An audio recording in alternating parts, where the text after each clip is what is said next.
Hello दोस्तों, welcome to the Rudra के गण जो बाटे ज्ञान का धन। कैसे हो आप सभी? आई होप कि आप अच्छे होंगे। तो जैसे कि आजकल हम देख रहे हैं कि हमारे इंडिया में अपना जो कल्चर है वो बहुत ज़्यादा अच्छा होता जा रहा है, बढ़ता जा रहा है।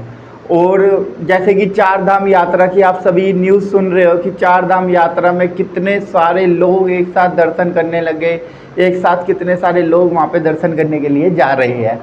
तो चार धाम यात्रा से जुड़ा हुआ आज हमारा एक छोटा सा टॉपिक है, छोटा सा टॉपिक, और बहुत सारी नई बातें उसके अंदर आप सभी को देखने को मिलेंगी।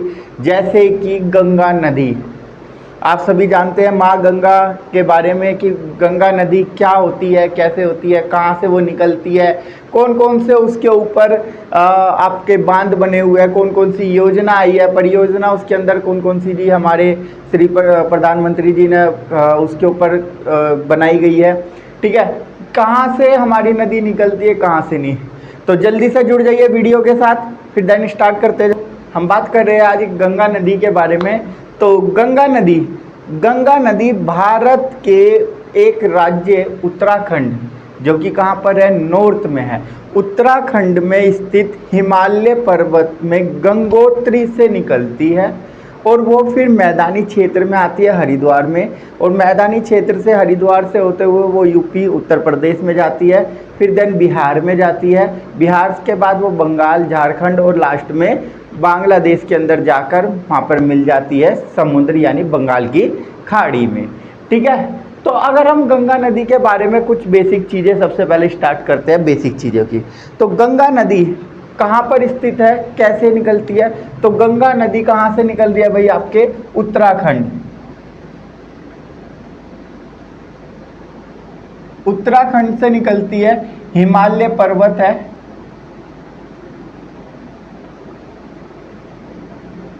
हिमालय पर्वत में स्थित गंगोत्री कहाँ से निकल रही है भाई? गंगोत्री से निकल रही है। ठीक है ना। अगर मैं गंगा नदी की बात करता हूँ, ये गंगा नदी कहाँ से निकल रही है? गंगोत्री से निकलती है। गंगोत्री के बाद ये ऋषिकेश से पहले एक जगह आती है जहाँ पर गंगा नदी कैसे बनती है? गंगा नदी ब्रह्मपुत्र प्लस भागीरथी, ब्रह्मपुत्र तथा भागीरथी नदी मिलकर अलकनंदा नदी बनाती है, और उसके बाद वो आती है देवप्रयाग में। देवप्रयाग उत्तराखंड में स्थित एक जगह है जहां पर भागीरथी प्लस अलकनंदा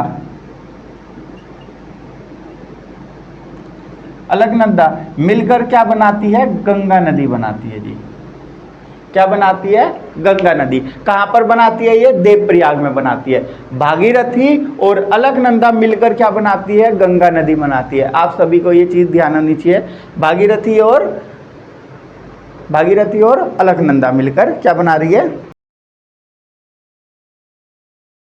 तो अगला फैक्ट नंबर हमारा 2 अगर हम बात करते हैं तो फैक्ट नंबर 2 हमारा कहलाता है विश्व के अंदर यानी पूरी दुनिया में, पूरे विश्व में जो नदी है हमारी गंगा नदी, जो हमारी गंगा नदी है, गंगा जी है, गंगा नदी तीसरे स्थान पर है जो समुद्र के अंदर सबसे ज़्यादा पानी छोड़ती है। जी हाँ, बिल्कुल। अगर हम वर्ल्ड की सबसे बड़ी नदी की बात करते हैं, विश्व की सबसे नदी की बड़ी बात करते हैं, तो आप सभी जानते हैं विश्व की सबसे बड़ी नदी कौन सी होती है?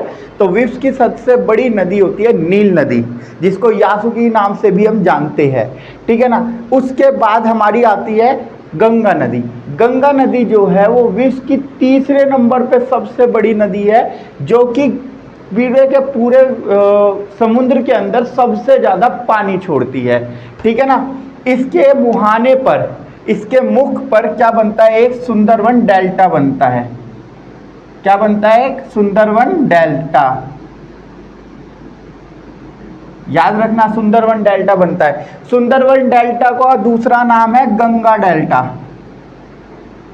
गंगा डेल्टा ये कहां पर बनता है? तो बांग्लादेश में बनता है।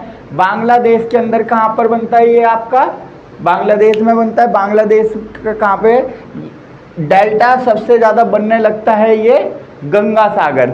आपने वो स्थान सुना होगा ना, सारे तीर्थ बार बार गंगा सागर एक बार, तो बिल्कुल हाँ वो ही है गंगा सागर। जहाँ पर गंगा और सागर मिल रहे हैं उसको कहते हैं गंगा सागर, उसी को कहते हैं डेल्टा और उसी को कहते हैं सुंदरवन डेल्टा। ये वर्ल्ड का सबसे बड़ा डेल्टा है, वर्ल्ड का सबसे बड़ा डेल्टा है। करते हैं पॉइंट नंबर 3 की, यानी फैक्ट नंबर 3 की। गंगा के जो राज्य हैं, कौन कौन से राज्य से गुजरती है गंगा जी, आइए इसके बारे में जानते हैं। तो हमारे सबसे पहले इसके अंदर आएगा उत्तराखंड। क्या जाएगा, उत्तराखंड। उत्तराखंड से कहाँ से निकलते हैं, गंगोत्री से। कहाँ से निकलती है, हम गंगोत्री से निकलती है, ठीक है ना। दूसरे नंबर पे आता है उत्तर प्रदेश। उत्तर प्रदेश में जो गंगा नदी और यमुना नदी का संगम है, जिसको हम प्रयागराज बोलते हैं, पहले इसका नाम था इलाहाबाद, अब इसका नाम चेंज करके प्रयागराज रख दिया है। आप याद रखना इसका नाम क्या है, प्रयागराज। प्रयागराज के बाद ये नदी चली जाती है सीधा आपके इलाहाबाद, लखनऊ, यहाँ से होते हुए अयोध्या पहुँच जाती है। अयोध्या के बाद ये नदी जाती है बिहार चली जाती है नदी। बिहार के बाद, बिहार से लगता हुआ एक छोटा सा हमारा राज्य है जिसका नाम है झारखंड। झारखंड के बाद ये चली जाती है पश्चिम बंगाल में। पश्चिम बंगाल याद रखना, पश्चिम बंगाल इसलिए लिखवा रहा हूँ क्योंकि पश्चिम बंगाल की जो बाउंड्री है, जो उसकी सीमा है, उसके अंदर ये प्रवेश करती है, तो इसको पश्चिम बंगाल के कुछ हिस्से में ही वो पॉइंट करती है। नहीं तो ज़्यादातर ये पश्चिम बंगाल और बांग्लादेश की बाउंड्री लाइन यानी सीमा पर ही जाती है, ठीक है ना। और उसके बाद ये चली जाती है बांग्लादेश में, और बांग्लादेश में जाकर ये मिल जाती है। तो ये हमारे थे राज्य। अब बात करते हैं हम गंगा जी की सहायक नदी कौन कौन सी है। वैसे तो सहायक नदी सबसे मोस्ट इम्पोर्टेंट रहती है, आपको पता भी होना चाहिए इसकी गंगा जी की सहायक नदी कौन कौन सी है, ठीक है। तो हम बात करते हैं सबसे पहले गंगा जी की सबसे पहले सहायक नदी है, नंबर 1 पे है रामगंगा। क्या नाम है इनका, रामगंगा, ठीक है। दूसरे नंबर पे आ जाती है गोमती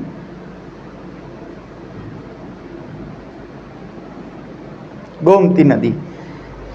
तीसरे नंबर पे आती है सरायू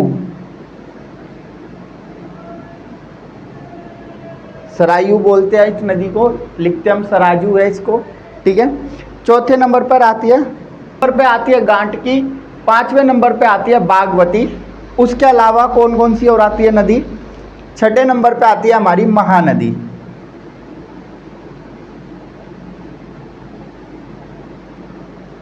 इसको महानंद भी बोला जाता है, इस नदी का नाम महानंद, जो कि महादेव पर्वत से निकलती है, ठीक है ना। इसको महानंद भी बोला जाता है। इसके अलावा और कौन सी नदी है इनकी, यमुना नदी। उसके बाद है 8वें नंबर पे, उसके बाद है 9वें नंबर पे है सोन नदी। 10वें नंबर पे आती है हमारी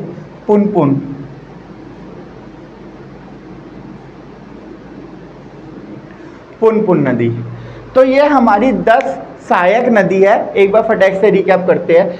गंगा जी की सहायक नदी है रामगंगा, गोमती, सरजू, गंडकी, बागमती, महानदी, यमुना, तमसा, सोम, पुनपुन। अब बात कर लेते हैं ये सारी नदियाँ। देखो ये सारी बिल्कुल सहायक नदी है। इसमें से कुछ ऐसी नदी है जो बरसात के टाइम पर ही चलती है, नहीं तो वो सूख जाती है। जैसे पुनपुन नदी जो है वो बरसाती नदी होती है, जो कि बरसात के टाइम पे चलती है, उसमें पानी आता है, देन उसके बाद वो फिर सूख जाती है। ऐसे ही तमसा नदी है जो पहले थी, बागमती नदी है, गंडका नदी है जो बरसात के टाइम पर चलती है। अब जैसे ही मानसून आएगा हमारा, उस टाइम पे ये नदी चलना स्टार्ट हो जाएगी, और ये जाकर कहाँ मिलती है, सीधा मैदानी क्षेत्र में बह रही गंगा नदी के अंदर, ठीक है। करते हैं हम गंगा के मुहाने की। गंगा के मुहाने का मतलब होता है जहाँ पर गंगा आकर मिल जाती है समुद्र में, सागर में। तो मैंने आपको बताया था कि गंगा सागर उसका नाम है, उस जगह का नाम है जहाँ पर गंगा और समुद्र का संगम होता है। उसी पर गंगा डेल्टा बनता है जिसका दूसरा नाम है सुंदरबन डेल्टा। ये विश्व का सबसे बड़ा डेल्टा बनता है, ठीक है ना। अगर गंगा सागर की हम बात करते हैं तो ये कॉन्टिनेंटल शेल्फ एक जगह है जो पश्चिम बंगाल या कोलकाता से 150 किलोमीटर दक्षिण में है। कहाँ पर है ये? 150 किलोमीटर साउथ में है ये। अगर आप 150 किलोमीटर साउथ में जाओगे तो वहाँ पे कॉन्टिनेंटल शेल्फ पॉइंट आता है जहाँ पर गंगा सागर मिलता है। वहाँ पर आपको देखने को मिलेगा कि गंगा जी जो है वो समुद्र में जाकर मिल जाती है, ठीक है ना। आइए जल्दी से अब दूसरा फैक्ट की ओर चलते हैं। जी हाँ दोस्तों, अब बात करते हैं हम गंगा नदी की ऊंचाई और लंबाई की बात। तो जैसे कि आपको पता है कि भारत की सबसे बड़ी नदी गंगा नदी को ही माना जाता है। क्यों? क्योंकि इसकी टोटल लंबाई अगर हम बात करेंगे, टोटल लंबाई है 2525 किलोमीटर। कितनी लंबाई है इसकी? 2525 किलोमीटर। Very good. अगर हम इसकी बात करते हैं मील में, मील एक उसका ही मील एक पे फॉर्म में बात करेंगे तो 1559 इसका मील है, सॉरी 69 मील है इसकी टोटल, 1569 मील ये लंबी है। अगर हम बात करते हैं ऊंचाई की, देखो बेसिकली आप ऊंचाई की बात कैसे, मैं समझा देता हूँ यहाँ पे ऊंचाई का मतलब क्या है। समुद्र तल से और गंगा नदी कितनी ऊंचाई पर है उसको ऊंचाई बोलते हैं। हम कहीं भी कोई भी ऊंचाई, अगर आपको किसी भी राज्य की, किसी भी देश की अगर ऊंचाई आपको नापनी है तो हम समुद्र तल से नापते हैं कि समुद्र तल से उसकी ऊंचाई कितनी ऊपर है, ठीक है। तो समुद्र तल से जो गंगा नदी की ऊंचाई है वो कितनी है? 3892 मील सॉरी 3892 मील ऊंची है वो, या इसको अगर फीट में करेंगे तो 12769 फीट ऊंची है वो, ठीक है। आई होप कि आपको समझ आ रहा होगा, ये बोर्ड पे बिल्कुल साफ मैंने लिख भी दिया है। चलिए तो अब बात करते हैं हम गंगा नदी में पाए जाने वाले कौन कौन से जीव है, कौन कौन से जीव उसके अंदर पाए जाते हैं। देखो बेसिकली हम सब जानते हैं पानी हमारे जीवन के लिए कितना महत्वपूर्ण है, ये आप सभी इस टाइम देख रहे होंगे। क्यों? कहीं पर इतना ज़्यादा पानी है कि वहाँ पे लोग बाग पानी से बोल रहे हैं कि बस अब और पानी नहीं चाहिए, और कई बार इतना कम पानी है कि वहाँ पे लोग बाग 3-3 दिनों तक बिना पानी के रह रहे हैं। जैसे कि बात करते हैं कोलकाता, ठीक है ना, आपकी बात करते हैं केरला की, तमिलनाडु की, आंध्र प्रदेश, मणिपुर, यहाँ पर इस समय इतनी बारिश हो रही है कि पूछो मत। यहाँ पे बाढ़ जैसा माहौल आ रहा है, भवन जो राष्ट्रीय भवन है वहाँ तक पानी घुस चुका है इतनी बार। अगर वहीं हम बात करते हैं आपकी बेंगलोर की, बेंगलोर में वहाँ पीने के लिए भी पानी नहीं है। तो इस तरीके से पानी के इम्पोर्टेंस है। आप उत्तराखंड में देखते हैं, उत्तराखंड दिल्ली से कितनी दूर होगा? महज ज़्यादा 250-300 किलोमीटर, इससे ज़्यादा वो नहीं है। अब 300 किलोमीटर के अंदर हमारा क्लाइमेट देख लो कितना चेंज है। यहाँ पर कितनी तेज़ गर्मी हो रही है, वहीं उत्तराखंड में अगर आप बात कर लो वहाँ पर इतने ज़्यादा बारिश हो रही है, बरसात पड़ रही है, पानी पड़ रहा है, कई बार बादल फट रहे हैं, ठीक है ना। तो पानी हमारे लिए जीव बहुत ज़्यादा इम्पोर्टेंट है। अब उसी तरीके से नदी में, गंगा नदी में जीव बहुत ज़्यादा है। कौन कौन से जीव उसके अंदर पाए जाते हैं? सबसे पहले तो मछलियाँ। जी हाँ, गंगा नदी के अंदर भिन्न भिन्न प्रकार की मछलियों की प्रजाति पाई जाती है, ठीक है ना। इसमें सभी तरीके की मछली मिल जाती है आपको, ठीक है ना। उसके बाद हम बात करते हैं सांप। सांपों की भी अनेक प्रजातियां इसके अंदर पाई जाती है। आपको मैं एक छोटा सा फैक्ट बता देता हूं, अगर आपको पता हो तो अच्छा है, नहीं पता हो तो आप वीडियो को अच्छे से देखना, उसमें पता चल जाएगा। पूरे विश्व में, पूरे वर्ल्ड में अकेला एक भारत ऐसा देश है जहां पर सांपों की सबसे ज़्यादा प्रजाति पाई जाती है। जी हाँ, बिल्कुल फैक्ट वाली बात है, मैं आपको बता देता हूँ। यहाँ पर भारत में सबसे ज़्यादा आपको सांपों की प्रजातियाँ मिल जाएगी। यहाँ पे सबसे जहरीले सांप भी आपको इंडिया में देखने को मिल जाएंगे। ठीक है ना। पानी वाले सांप जो होते हैं वो ज़्यादा जहरीले नहीं होते हैं। देखो सांप तो सांप होता है, क्या छोटा क्या बड़ा, लेकिन पानी वाले सांप जो होते हैं वो ज़्यादा जहरीले नहीं होते। यहाँ पे भी सांपों की, जो गंगा नदी है उसमें सांपों की बहुत ज़्यादा अनेक प्रजातियाँ पाई जाती है। मोस्ट इम्पोर्टेंट एक जीव है जिसका नाम है दुर्लभ डॉल्फिन।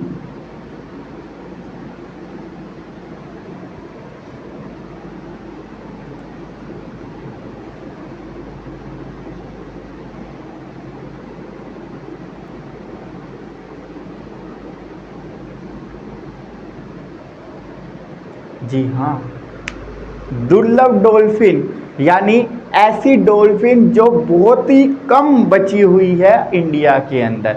अच्छा, आप सभी को पता होगा हमारा राष्ट्रीय जलीय जीव जो है वो भी डॉल्फिन ही है। अगर नहीं पता है तो आपको मैं बता देता हूँ, हमारा राष्ट्रीय जो डॉल्फिन है गंगा डॉल्फिन, उसका नाम है गंगा डॉल्फिन। वो यहीं पर इसी गंगा नदी के अंदर पाई जाती है।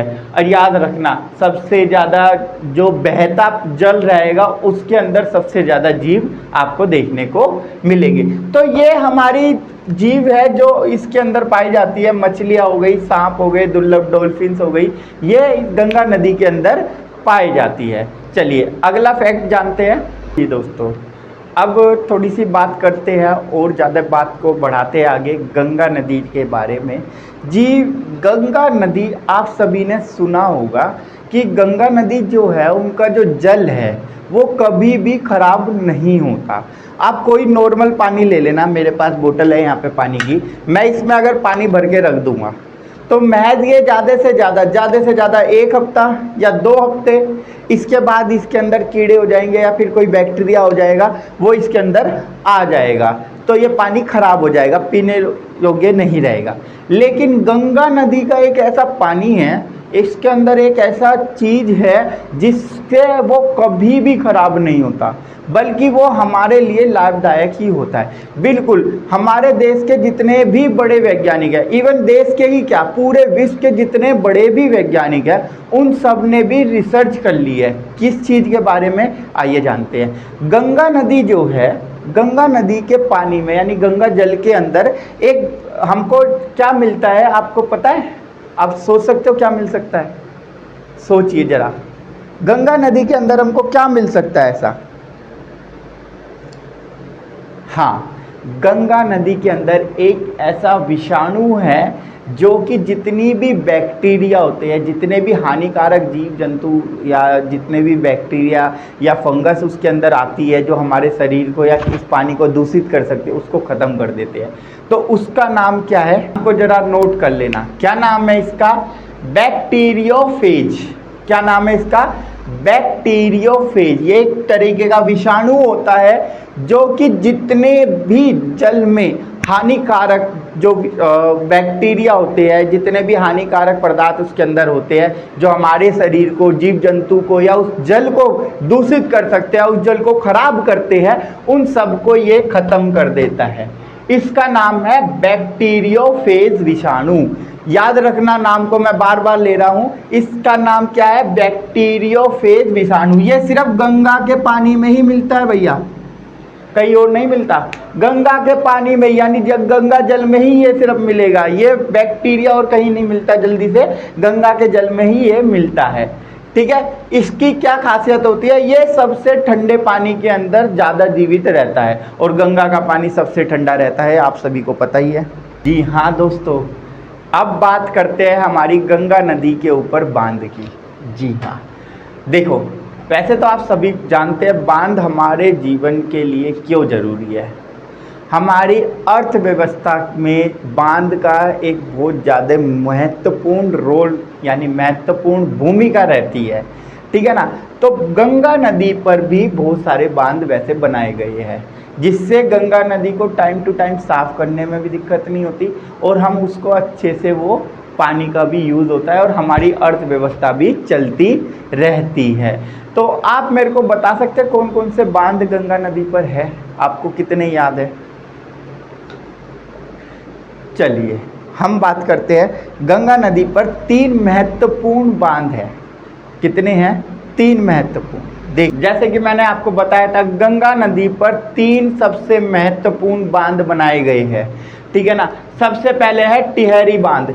टिहरी बांध जो होता है वो टिहरी गांव में, उत्तराखंड के टिहरी गांव के अंदर बनाया गया है, ठीक है ना। मैं यूके लिख रहा हूँ, उत्तराखंड में टिहरी गांव में ये बनाया गया।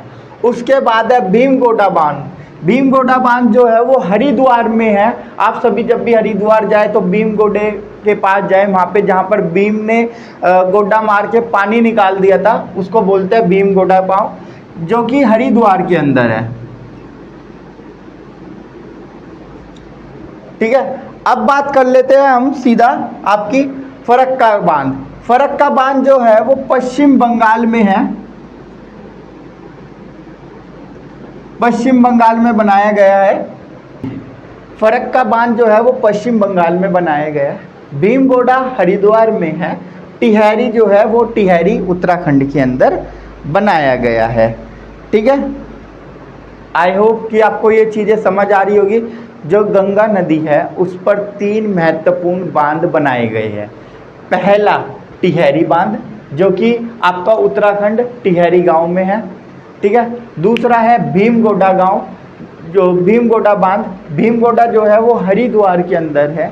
उसके बाद है फरक्का बांध, जो कि पश्चिम बंगाल के अंदर बनाया गया है, ठीक है।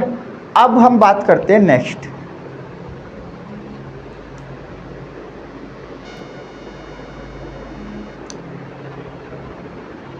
तो दोस्तों, आज का हमारा दूसरा टॉपिक जो आ रहा है, नेक्स्ट टॉपिक है योजना। देखो, गंगा जी नदी जो है, नदी चाहे कोई भी हो, उसकी रखवाली, उसकी देख रेख, उसको साफ स्वच्छ बनाने की जिम्मेदारी हमारी है, आप सभी की है। तो हम सबको मिलकर कोशिश करनी चाहिए कि हम जितना ज़्यादा से ज़्यादा अपने आसपास सफाई रखेंगे, गंगा नदी या जितने भी तीर्थ स्थल पे जाते हैं वहाँ पर सफाई रखने की कोशिश करेंगे, ठीक है ना। तो ऐसे ही गंगा नदी कई बार बहुत जगह दूषित होती है, जैसे कि पश्चिम बंगाल में, ठीक है ना, बांग्लादेश में, उत्तर प्रदेश में, ठीक है ना, उत्तराखंड हरिद्वार में, उत्तराखंड हरिद्वार में सबसे ज़्यादा नदी के अंदर हम अस्थियां विसर्जन करते हैं, या जो मूर्ति प्रवाहित करते हैं, या कोई अन्य कारण से हम नदी के अंदर, गंगा जी के अंदर कुछ ना कुछ प्रवाहित करते रहते हैं, जिससे उनका जल जो है वो दूषित हो जाता है। तो आपसे सबसे पहले तो निवेदन है, प्लीज़ आप सभी इस चीज़ का ख्याल रखें कि जितनी भी हमारी महत्वपूर्ण नदियां हैं उसको ज़्यादा से ज़्यादा बचाएं, उसको साफ रखें, ठीक है। दूसरी, अब कुछ योजनाएं जो है वो नदी को साफ करने के लिए बनाई गई थी, ठीक है ना। कुछ योजनाएं बनाई गई है, कुछ योजना चल रही थी, कुछ योजना बंद हो चुकी है, कुछ योजना अभी दोबारा से स्टार्ट की गई है। सबसे पहले है गंगा बचाओ। गंगा बचाओ, ये आपकी 2011 में स्टार्ट हुआ था गंगा बचाओ अभियान, ठीक है ना। इसके अंदर जो रुड़की कैंट है, वहाँ पे जितने भी कॉलेज है, उन सब के बच्चों ने, उन सब के छात्रों ने ये प्रण किया था कि हम गंगा जी के साल में 3 से 4 बार सफाई करके आएंगे। जो हरिद्वार है, ऋषिकेश है, और जो उसके आसपास के छोटे गांव है जहाँ से गंगा जी गुजरती है, वहाँ पर जाकर उन्होंने घाटों पर सफाई करी है, घाटों से सफाई करके गंगा जी के की सफाई करी है, ठीक है ना। उसमें से जो जितना भी कचरा है उसको ख़त्म करा है। इनके लिए सबसे पहले तो हाथ जोड़ के बहुत बड़ा धन्यवाद उनका। और ये हमारी पहली योजना थी। उसके बाद हमारी दूसरी योजना आई थी नमामि गंगे।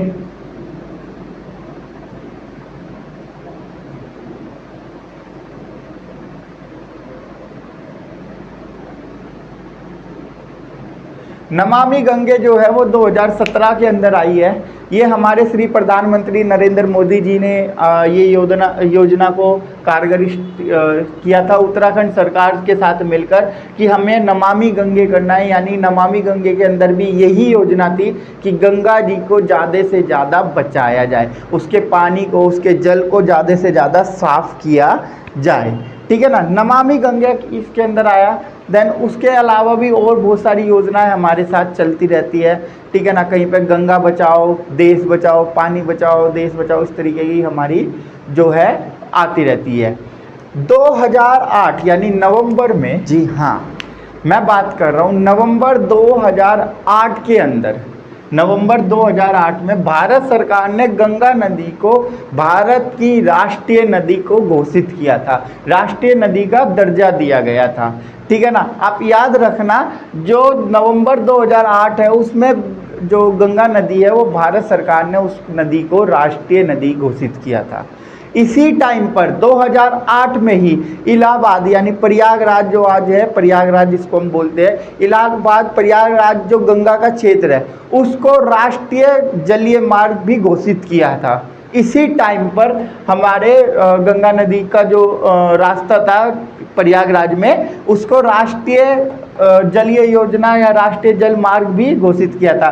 ठीक है ना, नवंबर 2008 में, आप इस डेट को याद रखना, नवंबर 2008 में गंगा नदी को राष्ट्रीय नदी का दर्जा दिया गया था। ठीक है, आई होप कि आपको ये वीडियो अच्छी लगी होगी, इसमें आपको बहुत महत्वपूर्ण जानकारी मिली होगी। मैं ऐसे ही जानकारी आपको देता रहूँगा, आप जुड़ते रहिए हमारे रुद्र के गण जो बाटे ज्ञान के धन के साथ। ठीक है, थैंक यू फॉर वॉचिंग।